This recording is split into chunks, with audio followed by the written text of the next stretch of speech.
Crime alert, जुर्म के खिलाफ आवाज।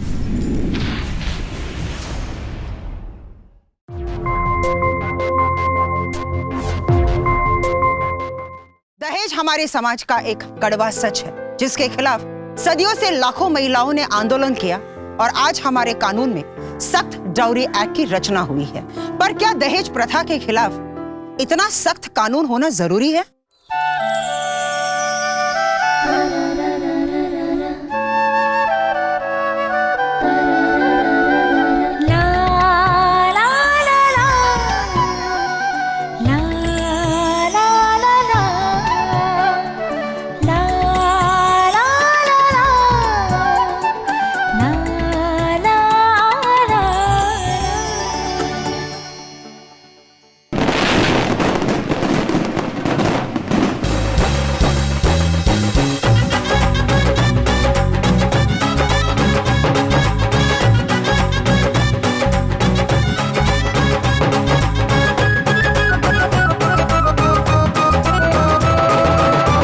ऐसे कैसे डांस करिए, अब लग जाएगी आपको। अरे बेटा ऊपर देख, तेरे पापा कह रहे हैं लता सिर्फ माँ के हिस्से का डांस नहीं करना, पापा के हिस्से का भी डांस करना, क्योंकि आज हमारे इकलौते बेटे की बारात आई है।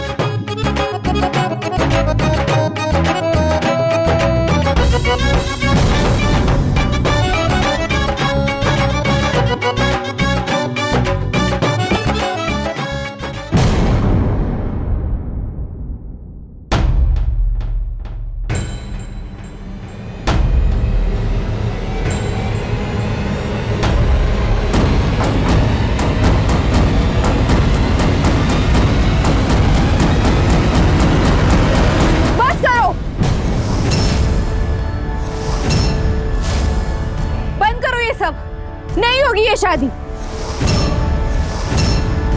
और तू नीचे उतर, घोड़ी से नीचे उतर।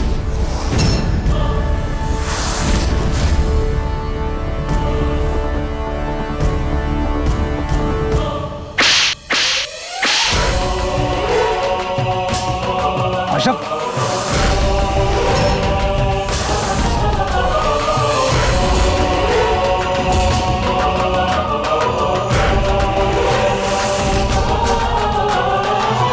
बहुत लूट लिया तूने और तेरी माँ ने हमें।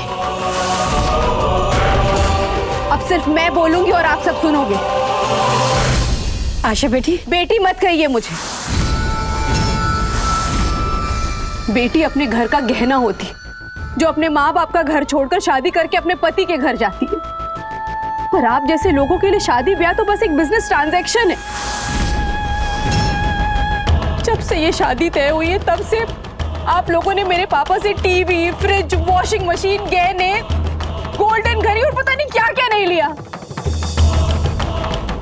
यहाँ तक कि ये जो साड़ी आपने पहनी और आपके बेटे की शेरवानी का बिल भी आपने मेरे पापा से दिलवाया। फिर भी आपका लालच कम नहीं। आशा बेटी, ये क्या कह रही हो? बंद करिए ये भोला बनने का नाटक।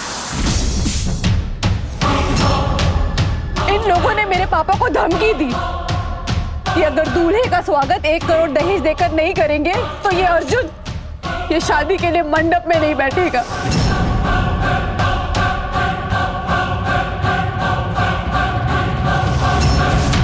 और सारी गलती मेरी है कि मैं पहले कुछ नहीं बोली, चुपचाप बैठी सब कुछ देखती रही।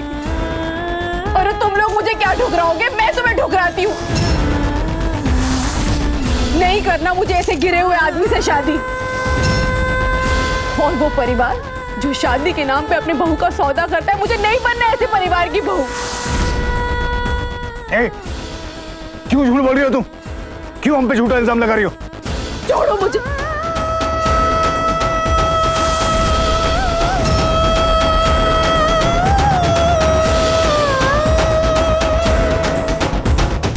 क्या कभी? हे भगवान, इस जमाने में ऐसे भी लोग होते हैं? अरे इस लड़की का तो अमेरिका में जॉब भी है, डॉलर में पैसे भी कमाता है, फिर भी इतना लालची है। चलो मारो। मत मारो मेरी बेटी को, छोड़ दो उसे, उसने कुछ नहीं किया है। रो मत आशा बेटी, सब ठीक हो जाएगा।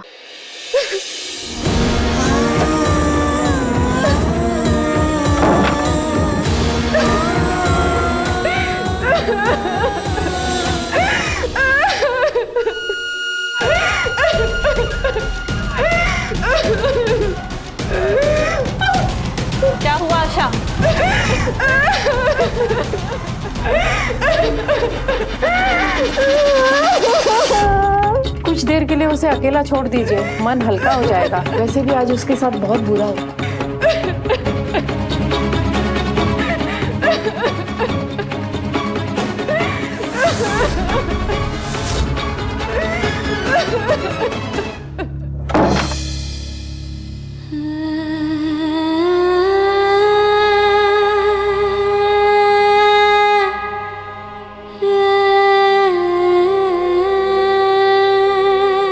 सब बर्बाद हो गया। हमारे परिवार की इज्जत मिट्टी में मिला दी आशा ने। पता नहीं उसने तुम पर झूठा इल्जाम क्यों लगाया। माँ आप रोइए मत माँ, प्लीज। माँ देखो, आप रोगी ना तो आपका अस्थमा और बिगड़ जाएगा। आप प्लीज रोइए मत, आपको मेरी कसम। मत रोइए, मत रोइए।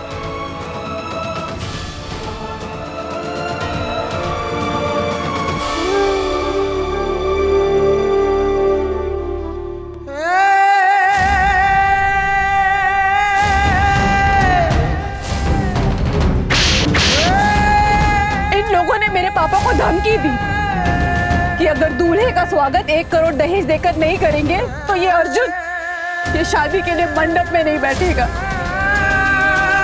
अर्जुन, हाँ वो ऐसा हमारे साथ क्यों हुआ माँ? सब ठीक हो जाएगा बेटा।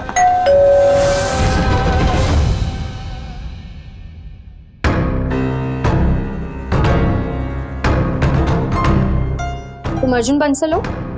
हाँ जी। हमारे पास तुम्हारे और तुम्हारी माँ लता बंसल को आशा महेश्वरी से दहेज मांगने के जुर्म में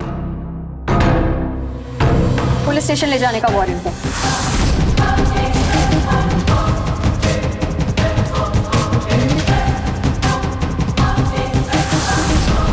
इंस्पेक्टर आप ये क्या कह रही हैं?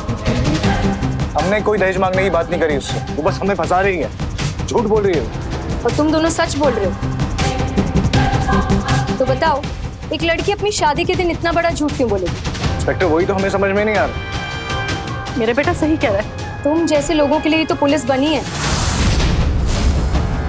चलो थाने, इतनी खातिरदारी करेंगे कि कुछ भी मांगना भूल जाओगे।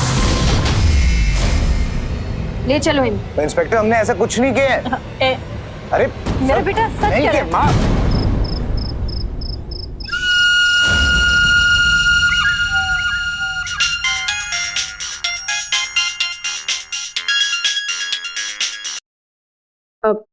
हेलो आशा जी, हमने अर्जुन और उसकी माँ लता को अरेस्ट कर लिया है। आपको कल सुबह पुलिस स्टेशन आकर अपना स्टेटमेंट देना होगा। जी मैं आ जाऊंगी। और थैंक यू सो मच मेरी मदद करने के लिए।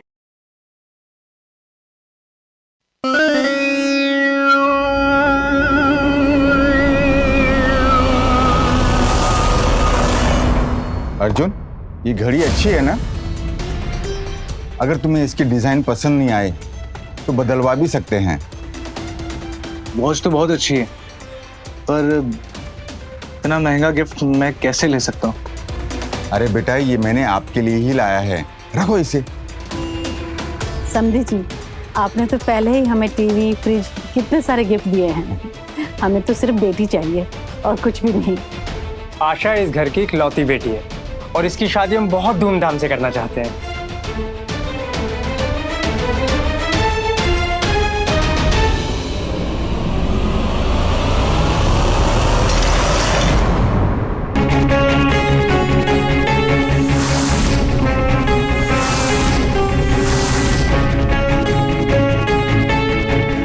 So sorry। इट्स ओके भाभी, आपको कहीं लगी तो नहीं? नहीं, मैं ठीक हूँ। अच्छा समझी जी, अब हम चलते हैं। घर में वेडिंग डेकोरेटर आने वाले हैं। चल खुश रहो बेटा, खुश रहो।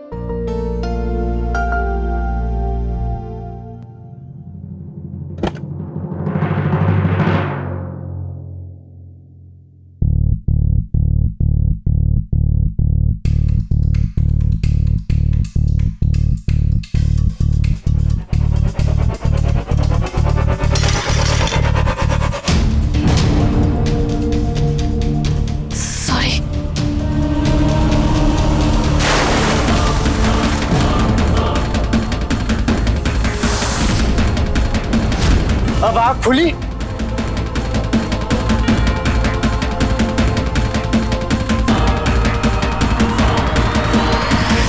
रुक, आशा की शादी के खर्चे शुरू हो गए हैं।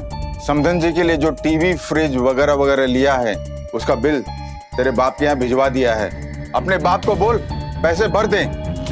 लेकिन बाबूजी, मैंने अपने पापा से बात की थी, लेकिन उनके बिजनेस में प्रॉब्लम चल रही है। अपने बाप को बोल बिजनेस बेच दे।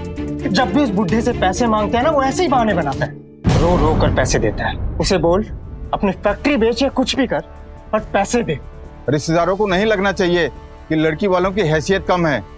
हमारे तरफ से लेन देन में कोई कमी नहीं होनी चाहिए। लेकिन बाबूजी, उन्होंने तो कोई महंगे गिफ्ट्स नहीं मांगे, कोई दहेज नहीं मांगा, फिर ये फिजूल के खर्चे क्यों?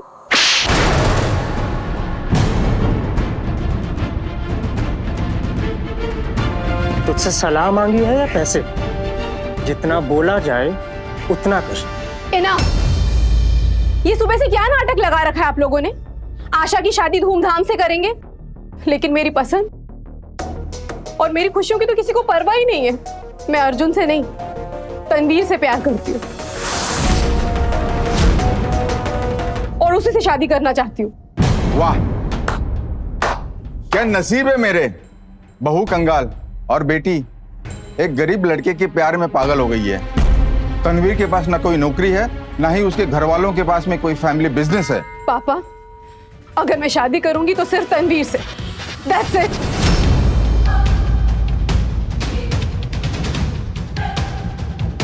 ये ऐसे नहीं मानेगी।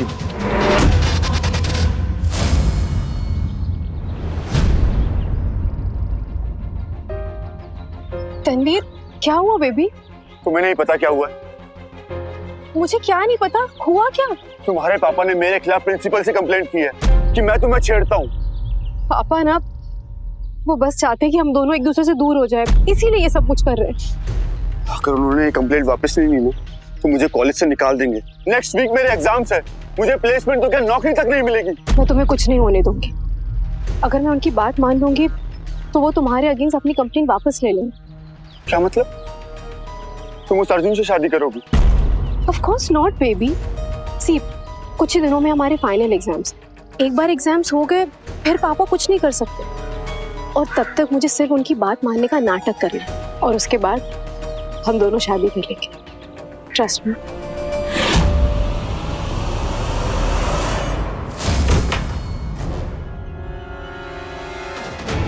आशा बेटा, तू तैयार हुई कि नहीं? बारात अभी पहुंचती ही होगी।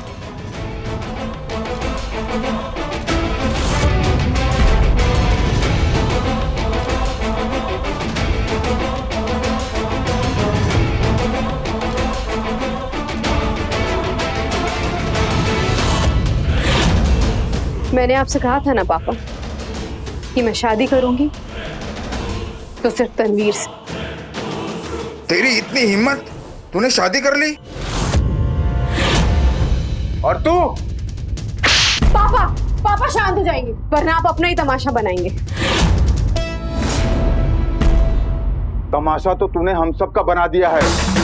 अर्जुन और उसके घर वाले बारात लेकर पहुंचते ही होंगे। हाँ, तो कह दीजिए उनसे कि मैंने अपनी बेटी की बात नहीं मानी, इसलिए उसकी सजा आप सबको भुगतनी पड़ रही है। वाह, बहुत सही किया तूने आशा। एक तो तूने इतनी बड़ी गलती की है और ऊपर से बहस भी कर रही है। तूने हमें सिर्फ बदनाम ही नहीं, बर्बाद भी कर दिया। तुझे अंदाजा भी है कि तेरी शादी में कितना खर्चा हुआ, और तूने इससे शादी की है। ना तो इसके पास नौकरी है और ना ही बैंक बैलेंस। भैया, पापा, प्लीज काम डाउन। देखिए, मेरे पास एक आइडिया है जिससे ना तो हम बदनाम होंगे और ना ही बर्बाद होंगे। इनफैक्ट हमने जितने पैसे खर्च किए वो भी हमें वापस मिल जाएंगे।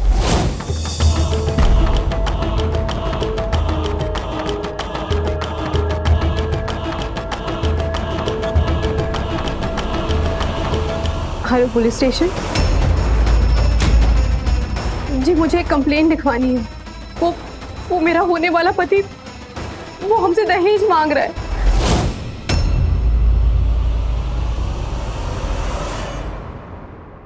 क्या कर रही हो आशा? तुम्हारे घर वाले देख लेंगे तो? रिलैक्स बेबी, बाहर इतने सारे गेस्ट हैं, उन्हें संभालने और उन्हें वापस उनके घर भेजने में पूरी रात निकल जाएगी।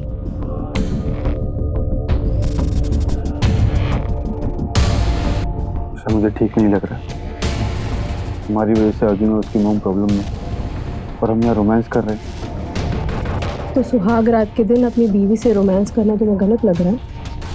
मेरा वो मतलब नहीं था। आई नो बेबी, पर अगर मैं ये दहेज का झूठा इल्जाम उन पर नहीं लगाती तो अभी हम दोनों साथ नहीं होते। अब तुम इसे अर्जुन और लता आंटी की खराब किस्मत समझकर भूल जाओ और इग्नोर करो। सी वैसे भी ना ये सब चीज़ें सिर्फ कुछ दिनों के लिए गर्म होती हैं, धीरे सब भूल जाएंगे। फिर मैं खुद पुलिस स्टेशन जाकर अर्जुन से कहूँगी कि वो हमारे दिए हुए सारे गिफ्ट्स वापस कर दें और अपनी कंप्लेंट भी वापस ले लें। लेकिन सुहाग रात की रात फोटो पर शिकायत नहीं, सिर्फ प्यार होना चाहिए।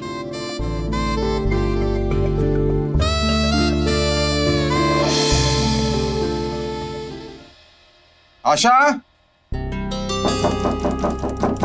आशा, पापा,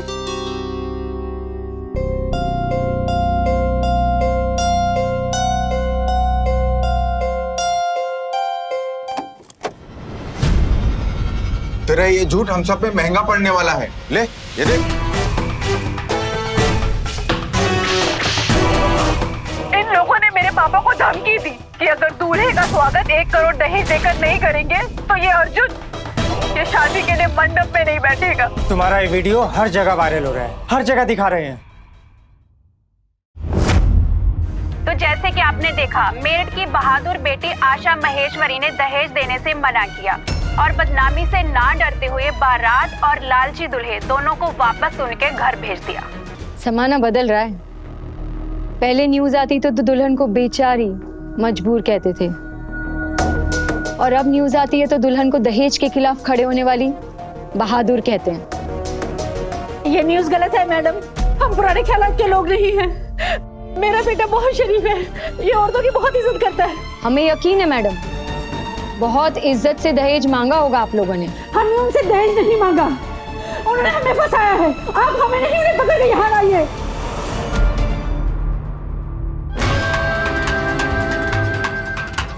लड़की, तूने हमें क्यों फंसाया है? मेरे बेटे पे झूठा इल्जाम क्यों लगाया तूने? बोल। शांत रहो। आशा, तुम अपनी ये झूठी कंप्लेंट वापस क्यों नहीं लेती हो? मुझे लगा था कि रात भर लॉकअप में रहने के बाद आप लोगों को अपनी गलतियों का एहसास हो गया होगा, पर गलती मेरी थी जो ये सोच बैठी कि आप जैसे गिरे लोग सुधर सकते हैं। पापा, वो लिस्ट। इंस्पेक्टर, ये उन चीज़ों की लिस्ट है जो हम ऑलरेडी इन्हें दहेज में दे चुके हैं। हम मिडिल क्लास घर से, आप प्लीज़ ये सारी चीज़ें इन लोगों से हमें वापस दिलवा दीजिए। ये झूठ कह रही है इंस्पेक्टर, हमने इससे कोई दहेज नहीं मांगा है। ऑफिसर, आप प्लीज़ इनके घर की तलाशी लीजिए। ये सारा सामान, washing machine, fridge, microwave, gold watch, ये सब कुछ आपको वहीं मिलेगा। आपको हमारे घर पे सब कुछ मिलेगा, लेकिन वो हमने दहेज के तौर पे नहीं लिया है, बल्कि इन्होंने खुद हमें गिफ्ट किया है। हमने तो इन्हें मना किया था कि हमें कीमती सामान नहीं चाहिए, लेकिन इन लोगों ने हमें जबरदस्ती दिया। वाह मैडम, क्या ओरिजिनल बहाना किया आपने। कल को मर्डरर्स हमसे भी कहेंगे कि उन्होंने खून नहीं किया, विक्टिम ने उनसे रिक्वेस्ट की थी कि हमें मार दो। आप घर जाइए, ये सारी चीजें हम इनके घर से बरामद कर लेंगे। Thank you. चलो बेटा चलते हैं। तू रुक। इंस्पेक्टर, इनसे पूछिए ये झूठ क्यों बोल रही है। आप इन्हें पकड़िए। इंस्पेक्टर, बस माँ, अब शांत हो जाओ।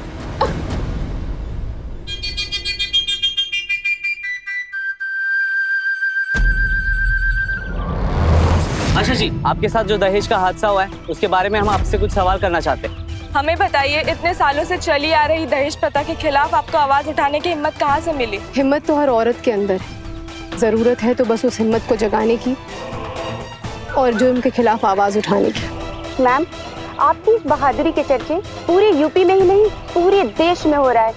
बड़े बड़े film star and politicians social media पे आपकी तारीफ कर रहे हैं। इसके बारे में आप कुछ कहना चाहेंगी? मैं बस उन सभी को धन्यवाद कहना चाहूंगी, क्योंकि आज उन्हीं के सपोर्ट के कारण हमारे देश की लाखों औरतें इस दहेज प्रथा के खिलाफ लड़ाई कर पाएंगी।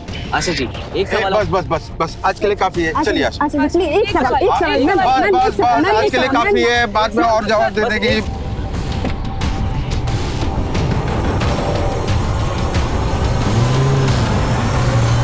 तूने गलती से ही सही पहली बार सही काम किया है। तेरा वीडियो वायरल होने के बाद में हम कितना फेमस हो गए हैं और मेरे बिजनेस वेंडर्स मुझे फोन करके तेरी तारीफ करते हैं और तेरी मदद करने के लिए मुझे अच्छे अच्छे बिजनेस डील्स देते हैं। वाह पापा, मैंने तो सोचा नहीं था कि ऐसा कुछ होगा। मैं फेमस हो गई, मतलब सारे टीवी और न्यूज़पेपर्स में मेरी फोटोज और इंटरव्यू आएंगे। लेकिन हाँ, तू उसे बिगाड़ मत देना और हाँ, तू उस तनवीर से मिलने बिल्कुल भी मत जाना, क्योंकि अगर मीडिया वाले को पता चलेगा कि तू झूठी है तो जिस तरह रातों रात तुझे फेमस किया उसी तरह रातों रात तुझे बदनाम भी कर देंगे। दहेज हमारे समाज की एक कड़वी हकीकत है। सालों की कोशिशों के बाद भी इस पर पूरी तरह से हम रोक नहीं लगा पाए। इसलिए आज भी हमारे समाज में डाउरी प्रोहिबिशन एक्ट के कानून इतने सख्त हैं कि एक महिला के कहने पर लड़के और उसके पूरे घर वालों को जेल भेज दिया जाता है, जबकि ये कानून जरूरतमंद औरतों की मदद के लिए है। नमस्कार, मैं हूं सुधा चंद्रन और आप देख रहे हैं क्राइम अलर्ट। घर में पुलिस का आना मोहल्ले में नाम बदनाम करने के लिए काफी होता है। कुछ दिन जेल में गुजारने के बाद अर्जुन और उसके परिवार को क्या क्या सहना होगा, आइए देखते हैं।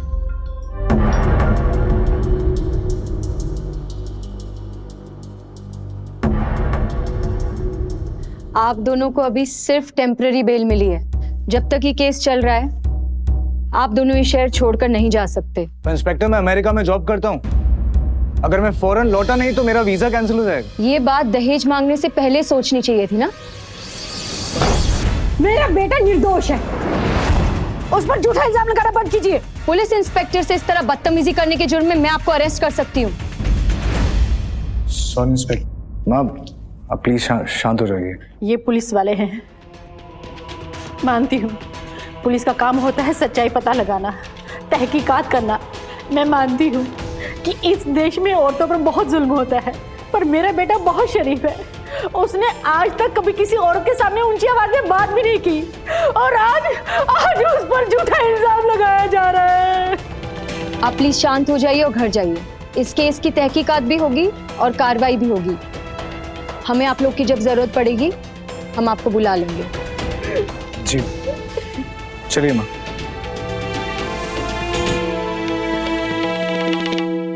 अरे ये लोग छूट गए जेल से। अरे ऐसे लोगों को समाज में नहीं बल्कि जेल में होना चाहिए। सही बोले।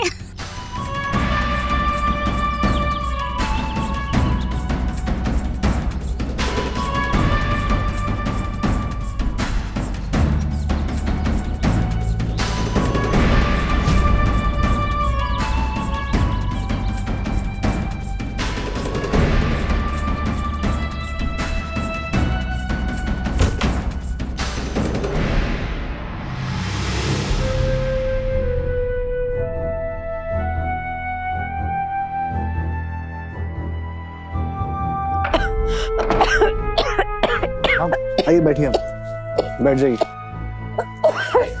बैठिए बैठिए आराम से। मैं पानी लेके आता हूँ। पानी।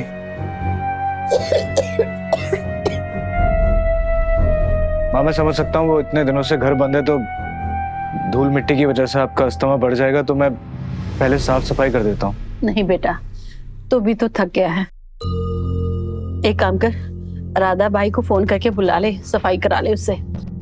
मेरे फोन में नंबर है, ये ले। हेलो राधा भाई, मैं अर्जुन बोल रहा हूँ गोपाल कॉलोनी से। आप प्लीज अभी घर आ सकती हैं काम करने के लिए, बहुत सारा काम है। इतने बुरे दिन नहीं आए हैं मेरे कि आप जैसे लोगों के घर में काम करूं। अरे विदेश में नौकरी करते हो फिर भी दहेज मांगते हो। छी।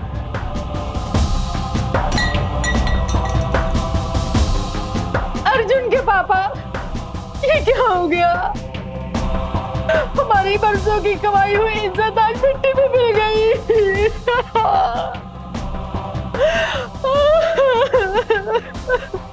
माँ चुप हो जाइए, सब ठीक हो जाएगा। ये देखो।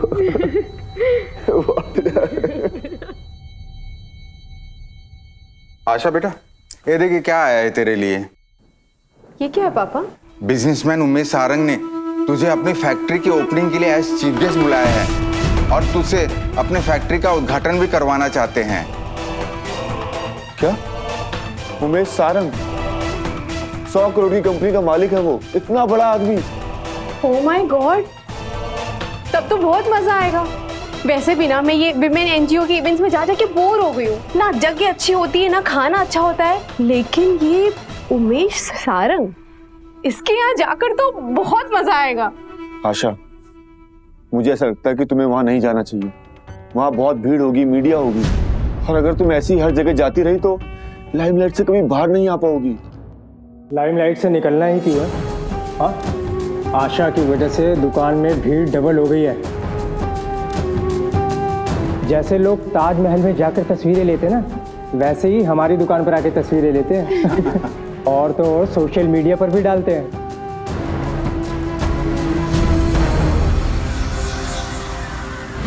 और मेरा क्या? आशा का पति होने के बावजूद सोशल मीडिया पर एक तस्वीर नहीं डाल सकता, सड़क पर चलते हुए इसका हाथ नहीं पकड़ सकता, और यहाँ तक कि इसको इसके ससुराल तक नहीं लेके जा सकता। क्यों? सुबह शाम घर के बाहर मीडिया खड़ी रहती है। आशा, तुमने ये सब कुछ इसलिए किया था ताकि हम दोनों साथ रह सकें, और अगर तुम इस लाइमलाइट से बाहर नहीं निकली ना, तो हम कभी साथ नहीं रह पाएंगे।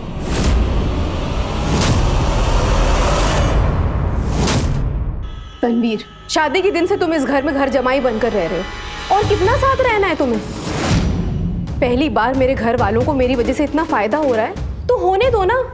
तुम क्यों जेलस हो रहे हो? मैं जेलस हो रहा हूँ तुमसे? हाँ, क्योंकि मेरी वजह से मेरे घर वालों का बिजनेस तो डबल हो गया, पर तुम्हें अब तक जॉब नहीं मिली, इसलिए तुम मेरे फेमस होने से इतना इनसिक्योर फील कर रहे हो।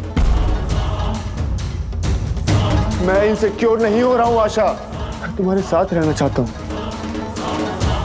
पर ये बात तुम नहीं समझोगी, इसलिए जो तुम्हें करना है वो करो।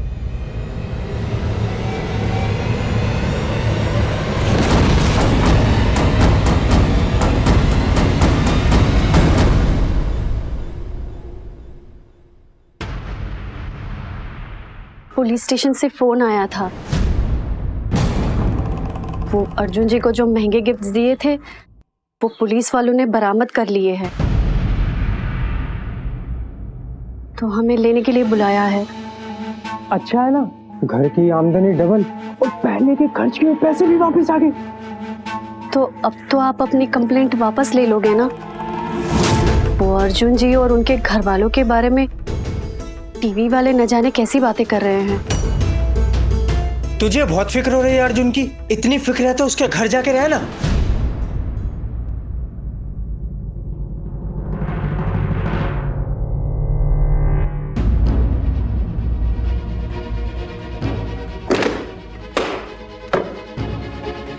बेटा क्या हुआ? नौकरी देना तो दूर, कोई मुझे इंटरव्यू के लिए भी बुलाने के लिए रेडी नहीं है। कह रहे हैं कि उनकी कंपनी की रेपुटेशन के लिए अच्छा नहीं है। पता नहीं आशा ये सब क्यों कर रही है, क्या चाहती है वो हमसे। हर दूसरे दिन जाकर इंटरव्यू दे आती है, हमारे परिवार के बारे में बुरा भला बोलती रहती है। अब तो मुझसे और बर्दाश्त नहीं होता।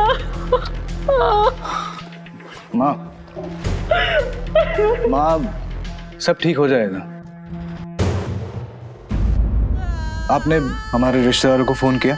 हाँ, मैंने सबको फोन किया, पर किसी को भी गवाही नहीं देनी, किसी को भी पुलिस कोर्ट कचहरी के चक्कर में नहीं पड़ना। मुझे समझ में नहीं आ रहा ये सब कैसे ठीक होगा।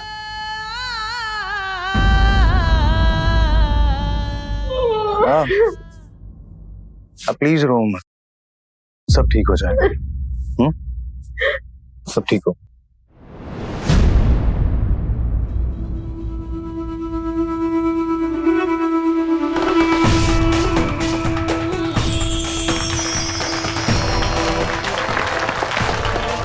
Thank you so much Asha ji यहाँ आने के लिए।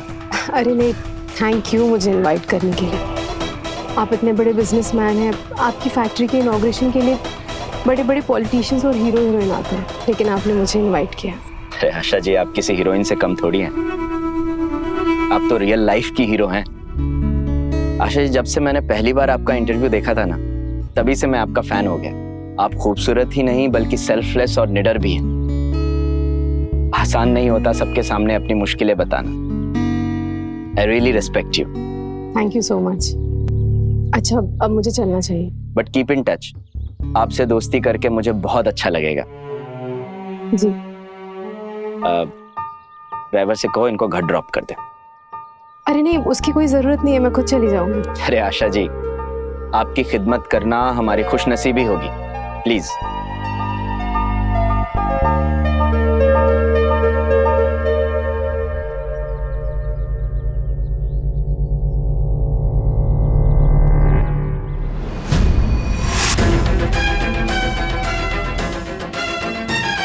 मैंने तुम्हें मना किया था ना उमेश सारंग के इवेंट पे जाने के लिए, अब वो बार बार तुम्हें मैसेज कर रहा है। तनवीर, सिर्फ उमेश सारंग नहीं, बहुत सारे बड़े बड़े लोग मुझे मैसेज करते हैं, मुझे पसंद करते हैं, मेरे फैन है वो, और मैं थक गई हूँ तुम्हारी जेलसी से।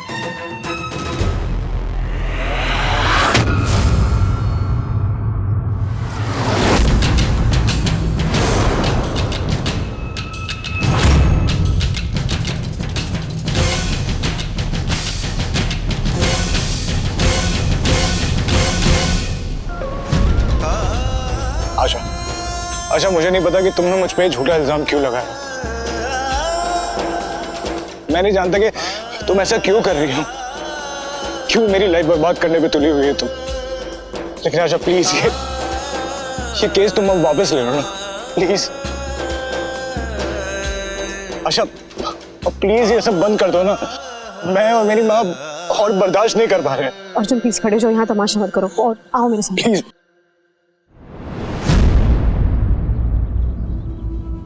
देखो अर्जुन, आई नो कि तुमने ये सब नहीं किया है और ये तुम्हारा बैड लग है कि मुझे ये सब कुछ करना पड़ा। ओके, लेकिन आशा तुमने ये सब क्यों किया? हाँ, तुमने क्यों मेरी जिंदगी बर्बाद कर दी? वो मैं तुम्हें नहीं बता सकती। हाँ, लेकिन एक आइडिया है जिससे शायद तुम जेल जाने से बचो। देखो, तुम एक प्रेस कॉन्फ्रेंस बुलाओ और मीडिया के सामने ये बोल दो कि तुमने मुझसे दहेज लिया था, और बोल दो कि तुम्हें पछतावा हो रहा है और मुझे सॉरी बोल दो। फिर मैं एक इंटरव्यू दूंगी, कह दूंगी कि तुम्हें तुम्हारी गलतियों का एहसास हो गया और मैंने तुम्हें माफ कर दिया है और अपना केस वापस ले लूंगी। तुम क्या कह रही हो आशा कि मैं उस जुर्म को कबूल कर लूं जो मैंने किया ही नहीं? तो तुम्हारी हिम्मत भी कैसे हुई ये सब कहने की? वाह, 2 मिनट पहले अपने घुटनों पर बैठे थे, हाथ जोड़ रहे थे, और अब अकड़ रहे हो। अरे मैं तुम्हारी मदद करी, तुम्हें तो मुझे थैंक यू बोलना चाहिए। अच्छा प्लीज समझने की कोशिश करो, मैं ये सब नहीं कह सकता। मेरी फैमिली की इज्जत सब कुछ मिट्टी में मिल जाए। होने के लिए इज्जत है ही कहाँ तुम लोगों के पास, और तुम कितना भी चिल्लाकर कह लो ना, कोई तुम्हारी बात नहीं सुनने वाला है। दुनिया तो क्या, खुद तुम्हारे रिश्तेदार भी तुम पर विश्वास नहीं करते। आशा प्लीज ये केस वापस ले लो। आशा रुको, सुनो, तुम उसके साथ थे ना, तुम उसकी दोस्त हो, प्लीज उसे बोलो ना मेरी जिंदगी और बर्बाद ना करे। प्लीज उसे बोलो ना एक बार वो केस वापस ले ले प्लीज।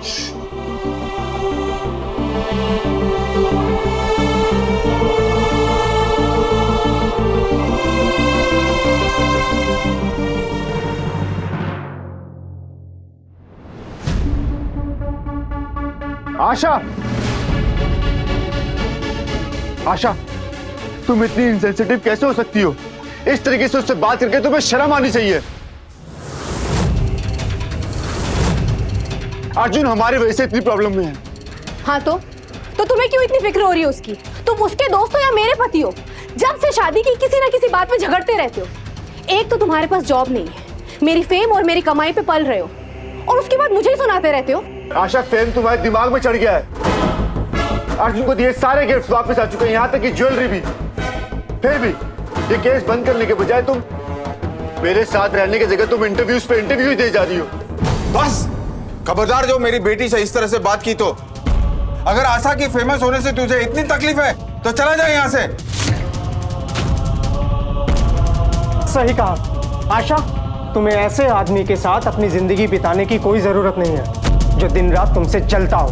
मैं जल रहा हूँ आशा से। तुम कोई महान काम करके फेमस नहीं हुई हो, 2 मासूम लोगों पर झूठा इल्जाम लगा के फेमस हुई हो। ये दुनिया वाले जो तुम्हें बहादुर, हिम्मत वाली औरतों का मसीहा कहते हैं ना, ये सबसे बड़ा झूठ है। और जब ये बात उन्हें पता लगेगी तब देखना तुम्हारे साथ क्या होता है। अरे तुम तो मुझे ऐसे ताने मार रहे हो जैसे सिर्फ मैंने अर्जुन के साथ गलत किया है। अगर तुम 2 कौड़ी के फटीचर नहीं होते ना, तुम्हारे घर वालों के पास पैसे होते या तुम्हारे पास जॉब होती, तो मेरे पापा वैसे भी मुझे तुमसे शादी करने के लिए नहीं रोकते। तो मुझे दाना देने की जगह जाओ और अपने पैरों पर खड़े होना सीखो। मानता हूँ मुझे बहुत कमियां हैं, लेकिन सबसे बड़ी कमी ये है कि तुम जैसी घटिया लड़की से मैंने प्यार किया। जा रहा हूं मैं। लालच ऐसी धीमक है, एक बार लग जाए तो फिर वो बढ़ती चली जाती है। मीडिया ने आशा को रातों रात मसीहा बना दिया और अर्जुन के परिवार को खलनायक।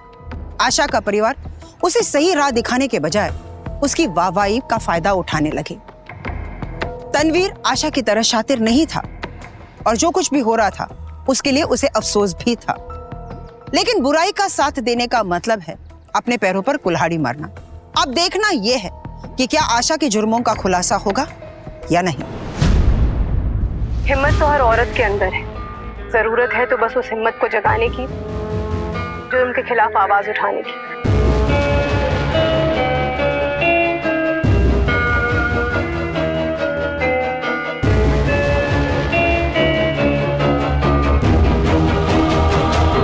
अर्जुन के पापा, आप तो कहते थे कि सच्चाई छुपाने से भी नहीं छुप सकती। फिर हमारा सच दुनिया के सामने कब आएगा? कब तक ये दुनिया वाले हमारे बेटे को दोष देते रहेंगे? मुझसे अब और बर्दाश्त नहीं होता। मैं आपके पास आना चाहती हूँ।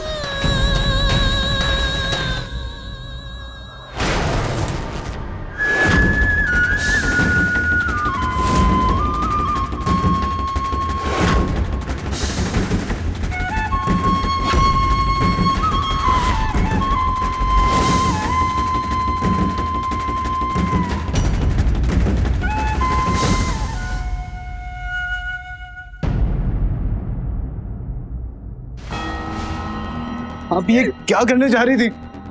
आप जानती हैं आज इस पूरी दुनिया ने हमारा साथ छोड़ दिया और आप भी मेरा साथ ऐसे छोड़ के जाना चाहती थी। नहीं,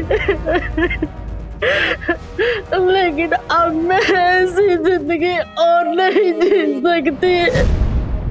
जीने के लिए जिंदगी नहीं, इज्जत भी चाहिए होती है। सब ठीक हो जाएगा, मैं हूं ना, सब ठीक कर दूंगा।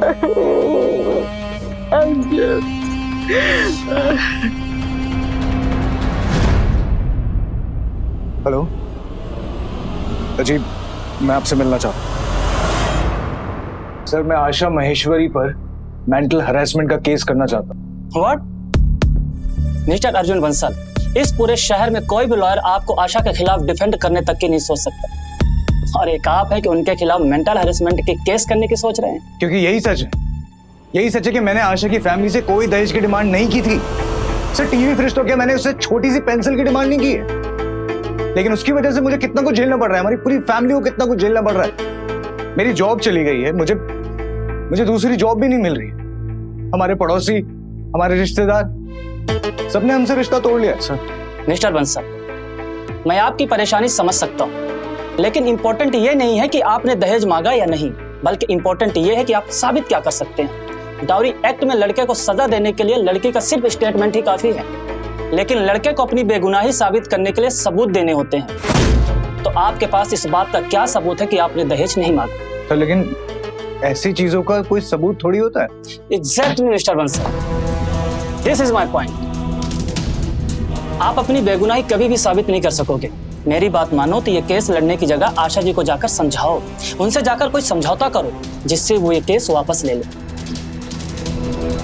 तुम एक प्रेस कॉन्फ्रेंस बुलाओ और मीडिया के सामने ये बोल दो कि तुमने मुझसे दहेज लिया था। जीने के लिए जिंदगी नहीं,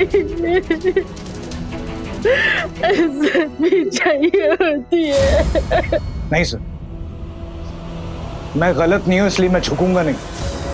आपको चाहे इस देश के कानून पे भरोसा ना हो, लेकिन मुझे भरोसा है इस देश के कानून पर, भगवान पर और खुद पर।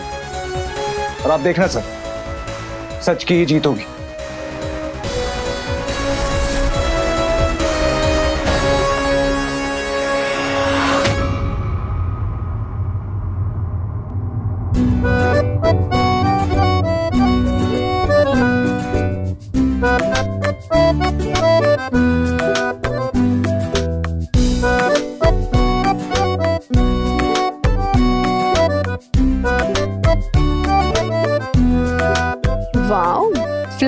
बस गिफ्ट्स, लगता है फाइनली तनवीर को उसकी गलती रियलाइज हो ही गई। चलो, देर आए दुरुस्त आए। बेटा ये सब गिफ्ट्स, फ्लावर्स तनवीर ने नहीं बल्कि उमेश सारंग ने भेजा है तेरे लिए। ये तनवीर ना पता नहीं खुद को क्या समझता है।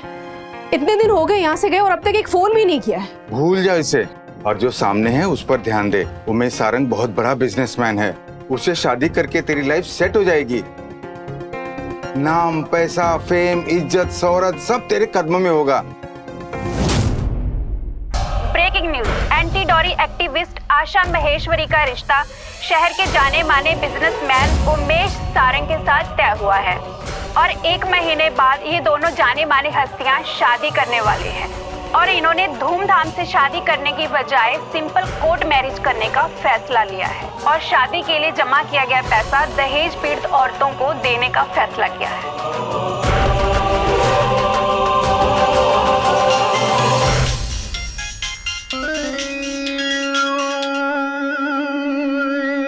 क्या हुआ? कांग्रेचुलेट करने के लिए कॉल किया है? ये क्या मजाक है आशा? शादी कोई गुड्डा गुड़िया का खेल नहीं है। तुम मेरी गर्लफ्रेंड नहीं बल्कि मेरी बीवी हो। तुम ऐसे किसी और के साथ शादी नहीं कर सकती। तुम शायद भूल रहे हो तनवीर कि हमने मंदिर में शादी की थी, ना उसका कोई डॉक्यूमेंट है और ना ही हमने मैरिज सर्टिफिकेट रजिस्टर करवाया था। तुम भूल रही हो आशा, शादी करते हुए जो मंदिर में तस्वीर ली थी वो तस्वीर आज भी मेरे पास है। तो क्या हुआ? तस्वीरें तो बहुत भी हो सकती है और अगर तुम्हें याद ना हो तो याद दिला दूं कि पापा ने तुम्हारे अगेंस्ट प्रिंसिपल से कंप्लेन की थी। मैं सबसे कह दूंगी कि मुझे बदनाम करने के लिए तुम ये सब कुछ कर रहे हो। तुम इतना नीचे गिर सकती हो, मैं सोच भी नहीं सकता। मैं क्या करूं अगर तुम्हारी सोच ही इतनी छोटी है? मुझसे बहुत बड़ी गलती हो गई जो मैंने तुमसे प्यार किया, तुमसे शादी की। तुमसे शादी करके मैंने अपनी जिंदगी के साथ साथ अर्जुन की जिंदगी भी खराब कर दी। ये मेलोड्रामा ना फोन रख कर करो। और हाँ तनवीर, अगर तुम अर्जुन के पास गए या उसकी मदद करने की कोशिश भी की ना तो मैं तुम्हें भी जेल भिजवा दूंगी, ये याद रख, समझे? आशा, आशा, आशा।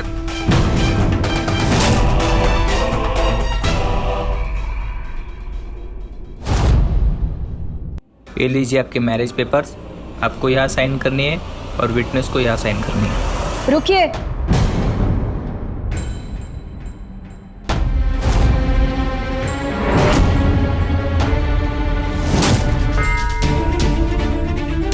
इंस्पेक्टर आप यहाँ और ये सब क्या बात है ऑफिसर?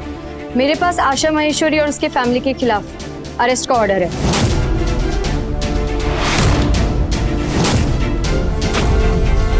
क्या आपको जरूर कोई गलतफहमी हुई है? इन लोगों ने मेरे अगेंस्ट गलत कंप्लेंट की है। कंप्लेंट मैंने की है।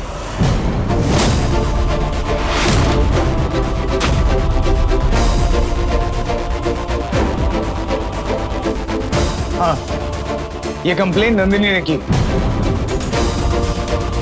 और नंदिनी ने हमको और पुलिस वालों को सब कुछ बता दिया कि आखिर तुमने हमें क्यों फंसाया और ये भी बता दिया कि कैसे तुमने और तुम्हारे परिवार वालों ने इस बेचारी को सालों दहेज के लिए तड़पा है। नंदिनी झूठ बोल रही है इंस्पेक्टर। बस अब और नहीं। लता आंटी, आप लोगों के साथ जो भी हुआ बहुत गलत हुआ, लेकिन मैं आप लोगों की हमेशा आभारी रहूंगी। अर्जुन ने मुझसे मदद मांगने के लिए फोन किया और सच बोलने के लिए हिम्मत दी।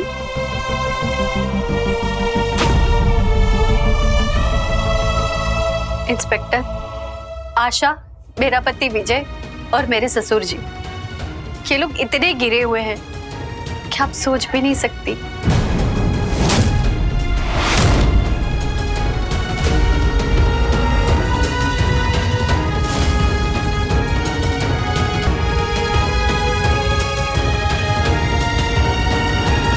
इंस्पेक्टर, लता आंटी ने और अर्जुन ने कभी भी दहेज नहीं मांगा है और इनके पास जो भी महंगे गिफ्ट्स है उसका बिल मेरे पापा ने चुकाया है। आप चाहे तो बैंक डिटेल्स चेक कर सकती हैं। अरे ये झूठ बोल रही है इंस्पेक्टर, और वैसे भी मेरी भाभी मेंटली अनस्टेबल है, ये बस हमें फंसाना चाह रही है।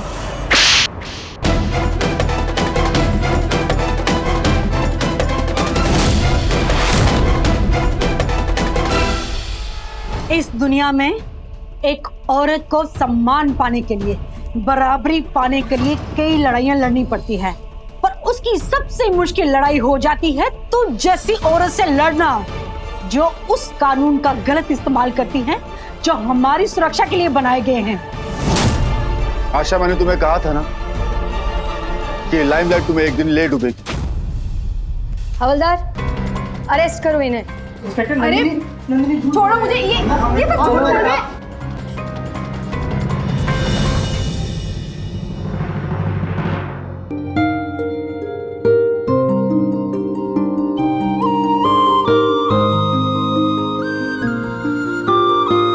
लता जी, प्लीज हमें माफ कर दीजिए, हमने आपको बहुत भला बुरा बोल दिया। प्लीज लता जी, माफ कर दीजिए हमें।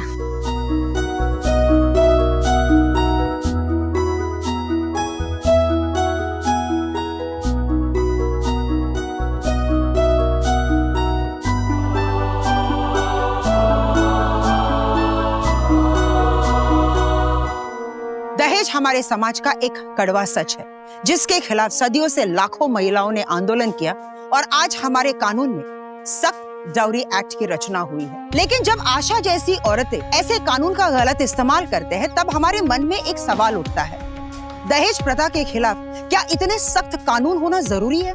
बिल्कुल जरूरी है, लेकिन इससे भी ज्यादा जरूरी ये है कि नंदिनी जैसी दहेज प्रथा से पीड़ित औरतें सही समय पर इस कानून का लाभ उठाए। आज जो नंदिनी ने कदम उठाया, अगर ये कदम वो बहुत पहले उठाती तो आशा और उसके पूरे परिवार को बहुत पहले ही सजा मिल गई होती। इस कहानी से हमें ये सीख मिलती है कि जब तक केस कोर्ट में है, किसी को सही या गलत ना ठहराए। जुर्म आदमी या औरत किसी से भी हो सकता है। अब मैं सुधा चंदन आपसे विदा लेती हूँ। एक नई कहानी के साथ हम फिर मिलेंगे। तब तक देखते रहिए क्राइम अलर्ट, जुर्म के खिलाफ